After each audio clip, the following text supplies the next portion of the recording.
Great job on the quiz. Now let's dive into numeric models by introducing target variables. Since the underlying math uses variables and equations, and we're effectively solving an equation for a variable that represents the outcome, we'll be using target variable to represent the outcome we're solving for. All right, so now that we know how to determine if the target variable is numeric or non-numeric, we need to investigate the target variable a little further. This will help us identify the most appropriate model. But first, let's focus on numeric variables. At this point, we need to determine what type of numeric variable the target is.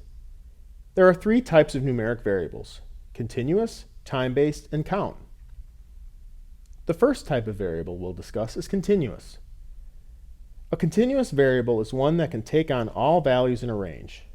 For instance, your height can be measured down to many decimal places. We don't grow in even-inch intervals. The second type of numeric variable is a time-based variable. A time-based numeric variable is one where you're trying to predict what will happen over time. This is often related to forecasting. The third type of numeric variable is a count variable. Count variables are numbers that are discrete positive integers. They're called count numbers because they're used to analyze variables that you can count.